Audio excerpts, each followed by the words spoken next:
Man, now that ghost pepper salsa right there is hot. If you guys ever go into a fancy uppity store as well, want to try some spectacular cheese, right there from France. This cheese is awesome. Look for that rind right there, that back spine, that color. Good stuff. But anyhow, while we're here at Eddie's, the inspiration for pro tip 115, clean out your damn fridge on a long weekend.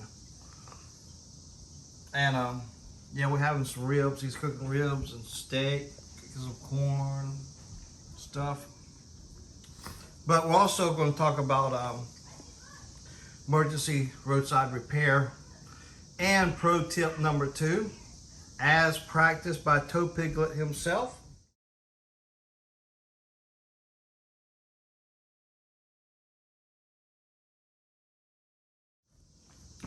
But guys, with the Cummins, this will apply to some of you guys, and others, you know, definitely apply to you. But you'll be driving down the road and you'll get a low coolant.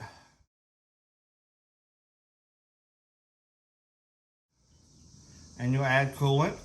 You get about 100 miles down the road, and you get in there, the display there, it says low coolant again. Well, you just lost your EGR cooler, most likely.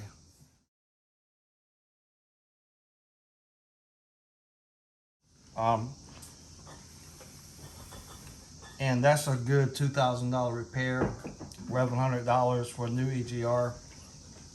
However, if you have appropriate tools with you, you can do emergency roadside repair.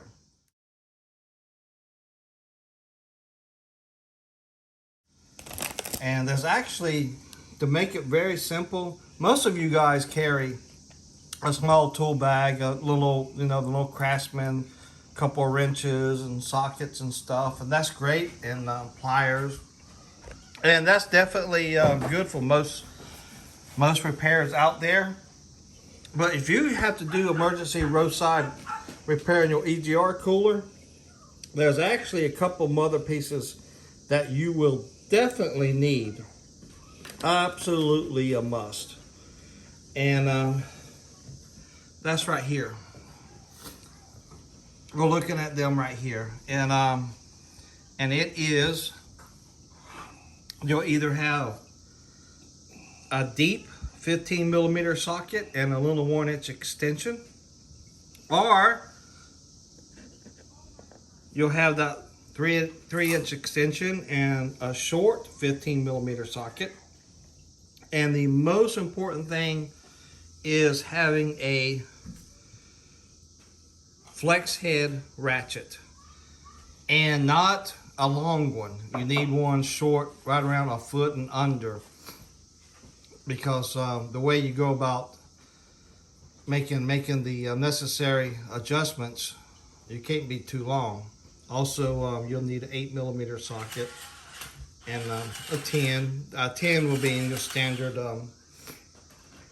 you know, toolkit they usually have. I got this little socket out right here because they're called stubbies, so they're by Mako. That's a little 10 millimeter.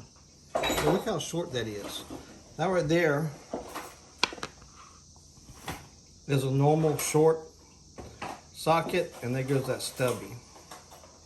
But anyhow, there's 2 bolts on the back of the EGR cooler that are notoriously known to be hard as hell to get to. But if you have one of those setups right there, that 1-inch extension right here, that's actually, I'll show you, that's 1 inches.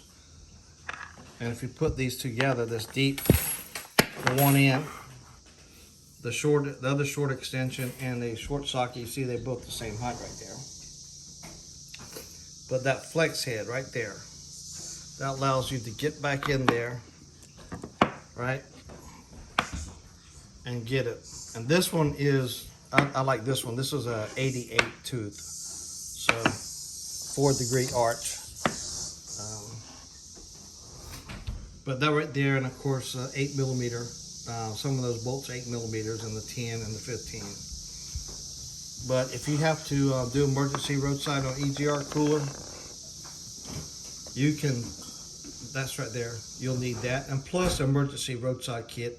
I'll put a couple pictures in the video of the what I'm talking about, and you can literally make that repair, that adjustment, and get by and get on down the road and do what you have to do, and then get everything repaired and put back together and have it all nice and pretty like how it should be. But yeah, that's the key tool right there, that flex head, and that combination, one of those combinations of the 15mm. And you will be able to literally take those 2 bolts off in the back and have that cooler out, and then use the repair kit to get going on the road, and you won't have to call roadside service or get towed or anything like that. You can literally do it in under an hour. But also, now on to pro tip number 2, as practiced by Tow Piglet. If you ever watch his videos, right, and you watch him, you'll notice he's always wearing a collared shirt, and he has TP on there for Tow Piglet.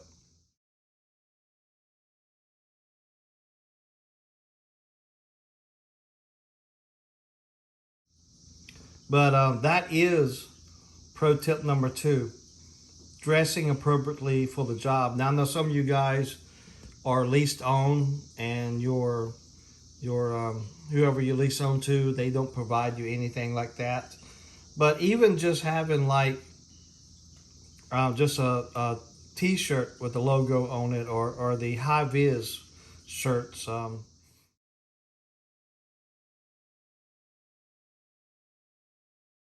I myself, I have some red cap HighVis shirts, like the tanker, you see tanker guys wearing them.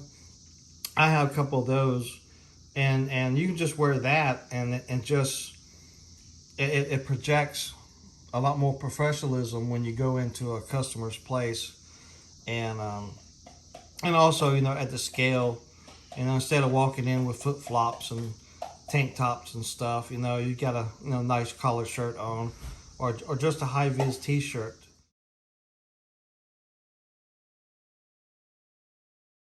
Even that helps, because most of us, we're at the customer places, and they got forklifts and stuff running around out there on the back, loading you, and they all require to have a vest. Well, why not just get a HighVis shirt or a HighVis t-shirt and wear that instead?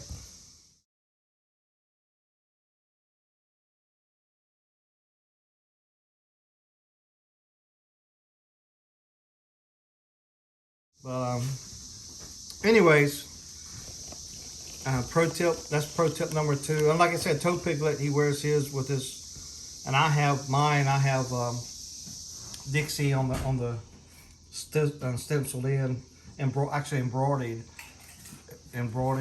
yeah, sewn in with stitching on the shirts I wear.